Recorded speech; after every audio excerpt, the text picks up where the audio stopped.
Bonsoir, le fait marquant du jour, c'est la gifle de la justice administrative à Anne Hidalgo. Le tribunal estime que la piétonnisation des voies sur berge rive droite n'a pas lieu d'être pour cause d'inexactitude et d'omission. Ce à quoi la maire de Paris répond en faisant appel et en décidant un nouvel arrêté. Vous l'entendrez dès le début de ce journal. L'autre actualité du jour, c'est cette grève à Air France prévue pour demain. 50% des vols long courriers impactés, c'est considérable. Et c'est surtout l'ensemble du personnel de la compagnie qui se mobilise, qui n'était pas arrivé depuis plusieurs années. Le détail dans quelques minutes. Dans ce journal également, tout sauf la tôle. La phrase est d'Éric Dupond-Moretti qui tente de sauver son client Jérôme Cahuzac de la prison et qui lui pend au nez en appel. La conductrice du bus de Millas maintient qu'elle a traversé le passage à niveau alors que les barrières étaient levées. Nous entendons son avocat. Emmanuel Macron demande une trêve en Syrie, dans la Ghouta orientale où les bombardements ne cessent pas. Et puis une médaille de plus au JO de Pyeongchang. On est à 14. 22h10. Quel avenir pour Air France? Une nouvelle grève, mais finalement, est-ce que ce n'est pas le business model entier qui est archaïque, qui risque de faire plonger la compagnie? Nous serons avec l'économiste et professeur à Sciences Po, Pascal Delima. Également pour vous, la météo de Christine Peña, avec le froid qui s'installe, la bourse avec Claire Lemâtre et la belle entreprise Jean Bataille, cofondateur d'O2Feel, une entreprise lilloise qui fabrique des vélos électriques. Europe Nuit. Anne Hidalgo n'a pas tardé à répondre à la décision du tribunal administratif concernant les voies sur berge rive droite à Paris. La justice a en effet retoqué la piétonnisation devenue symbole de sa politique pour lutter contre la pollution. Le tribunal relève une procédure irrégulière, des inexactitudes, des omissions, des insuffisances.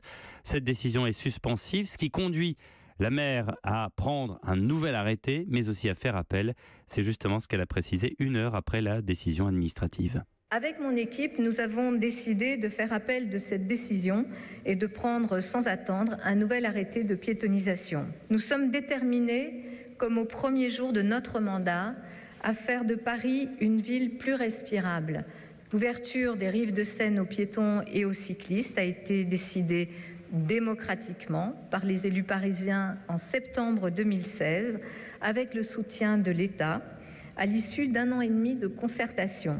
Cette mesure a été saluée par les Parisiens, mais aussi par des centaines de milliers de visiteurs venus du monde entier. Le recours qui nous amène aujourd'hui à cette situation a été déposé par la droite parisienne et régionale. Pour ces élus, la circulation automobile est prioritaire sur la santé publique. Nous ne laisserons pas faire cela. Ce n'est pas notre vision de la ville. Voilà, bras de fer politique, dit en substance Anne Hidalgo au micro de Martin Fesneau. Et ce soir, le préfet de police de Paris en remet une couche en insistant sur le fait que l'aménagement des voies sur berge tel qu'il avait été projeté ne pouvait se poursuivre. La préfecture a un droit de regard sur les voies sur berge qui font partie des axes privilégiés pour la fluidité de la circulation des véhicules de sécurité et de secours.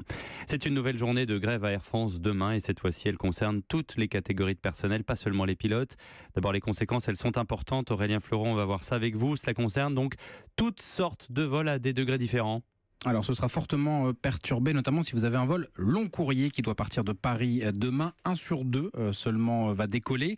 Comptez 3 avions sur 4 pour les moyens courriers. Et les moins impactés devraient être les courts courriers avec 85% de vols maintenus selon les prévisions de la direction. Côté pratique, si vous êtes concerné, logiquement, vous avez déjà été prévenu par mail ou par SMS. Sachez qu'il est possible de reporter votre départ sans frais. En tout cas, avant de vous rendre dans un aéroport demain, consultez bien le site internet d'Air France pour vérifier si votre avion est toujours programmé. Les sites des aéroports vous donnent également quelques indications. C'est le cas de celui de Montpellier, par exemple, avec déjà quelques vols annulés. Cette grève, Aurélien, a donc pour objet les revendications salariales, aussi et surtout parce que le groupe se porte bien.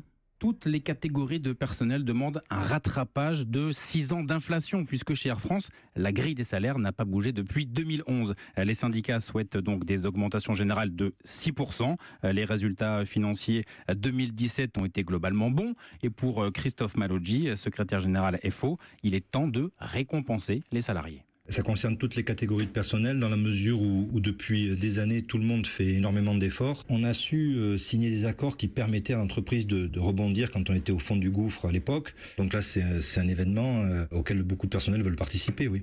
Mais pour la direction, cette demande est déraisonnable. Certes, la compagnie va mieux, mais la concurrence est féroce. Air France doit investir d'abord pour rester dans la course Et même si cette grève ne devrait pas être reconduite dans l'immédiat, le bras de fer s'annonce long et âpre, me disait la CGT. Merci Aurélien Fleureau. Le modèle économique d'Air France est-il en train de s'effondrer? C'est la question que l'on posera dans quelques instants, juste après ce journal, à notre invité Pascal Delima, économiste et enseignant à Sciences Po.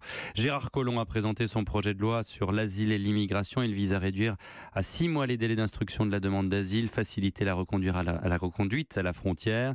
La mesure phare étant le doublement de la durée maximale de rétention à 90 jours. La gauche dénonce un texte répressif, la droite un projet trop laxiste. Jérôme Cahuzac saura le 15 mai s'il va ou non en prison. L'ancien ministre du Budget jugé en appel. Hier, le parquet a requis 3 ans ferme, la même peine qu'en première instance. Aujourd'hui, ces 2 avocats se sont relayés avec le même mot d'ordre. Pierre de Cossette, tout sauf la prison.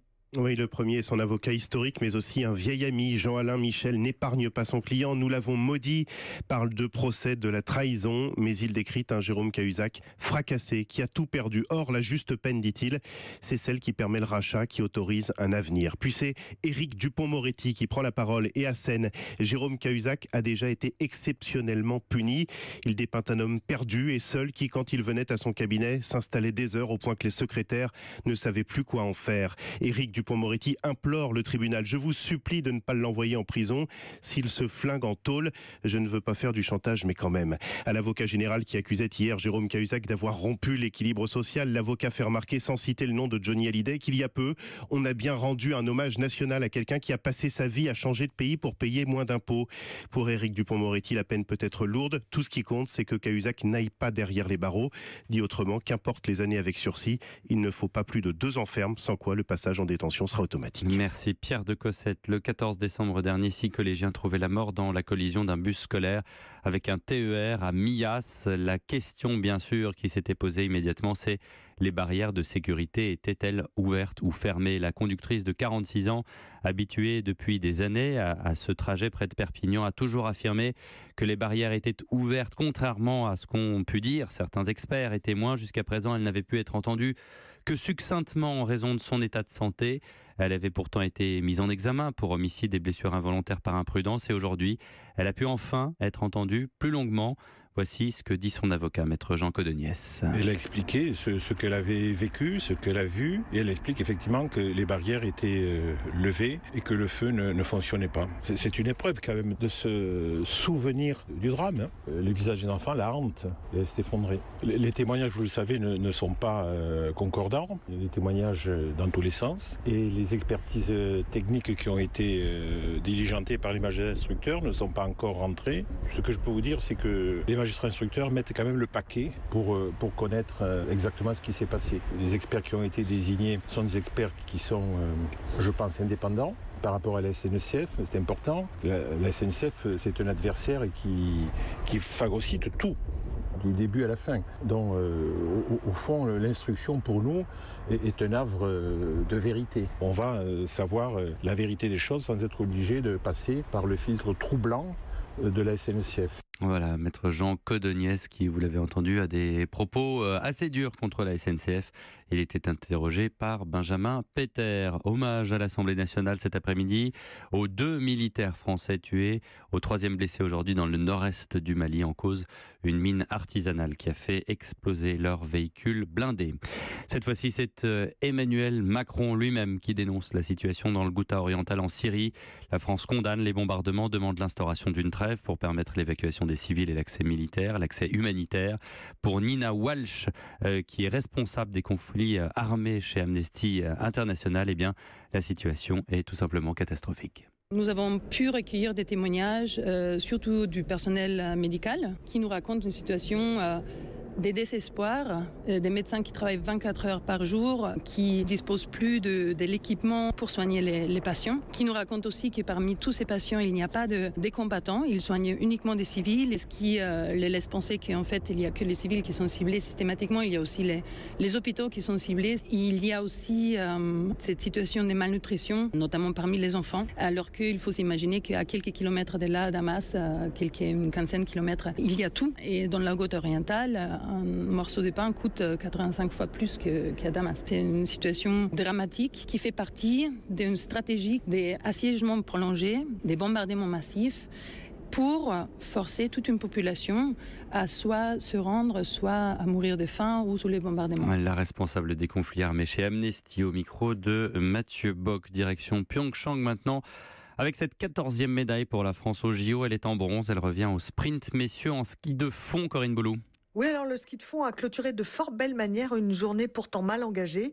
Aucun Français en finale du ski cross ce matin, 4 ans après l'incroyable triplé olympique. Et finalement, la bonne surprise est venue des fondeurs tricolores.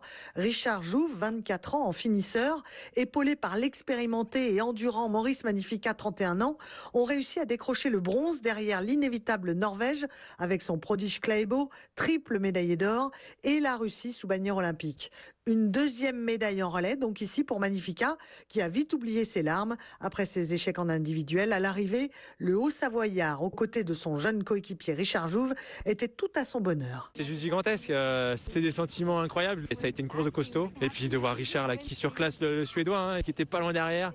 Ouais, bah là c'est dingue, là je réalise pas trop encore. J'ai passé la ligne, j'étais en larmes. C'est les Jeux Olympiques, c'est quelque chose qu'on rêve quand on est gosse, quoi. Et déjà d'y venir, c'est incroyable, mais je venais là pour faire une médaille. T'es là de la faire avec Maurice, c'est le top, quoi. Vraiment, on est heureux de la porter, c'est juste incroyable. 2 médailles, c'est même un résultat historique pour le ski de fond français sur une même quinzaine olympique. Et le record de médailles établi il y a 4 ans à Sochi pourrait être égalé, voire battu dans les prochaines 48 heures. Corinne Boulou, envoyée spéciale d'Europe 1 à Pyeongchang. On termine par le ciel. La météo avec Omiris, alarme et télésurveillance. Omiris au 3036. Omiris, un service opéré par EPS agréé CNAPS. Christine Peña, et le froid s'installe pour plusieurs jours. Oui, c'est vraiment à partir d'aujourd'hui que ce froid sec prend le dessus. Le ciel se dégage de plus en plus et la nuit, il n'y a plus cette couverture nuageuse qui fait barrière. Du coup, les températures peuvent descendre très bas. Alors, pour demain matin, il est prévu jusqu'à -5 sur le plateau de Langres, entre Nancy et Dijon, -9 même à Barcelonnette, ça c'est dans les Alpes de Haute-Provence, entre Gap et le Mercantour, -2 à Paris, -2 également à Lille, comme dans les Landes à Mont-de-Marsan. Ce froid n'est pas exceptionnel, on est un peu en dessous des normales de saison quand même, mais sans excès.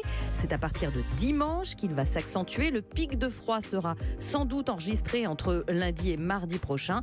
Et puis mercredi, là, nous avons une dépression qui circule en Méditerranée, qui occasionne d'ailleurs ces nuages dans le sud-est que nous allons garder ces prochains jours, avec ces quelques averses, mais pour le moment, pas trop de précipitations. Cette dépression, elle va remonter et avec elle, de l'air un peu plus doux. Mais l'instabilité sera plus marquée, donc plus de pluie, ce qui pourrait occasionner un nouvel épisode neigeux en pleine dans le sud-est, en tout cas, à partir de mercredi prochain. Donc c'est à surveiller. Merci Christine Peña.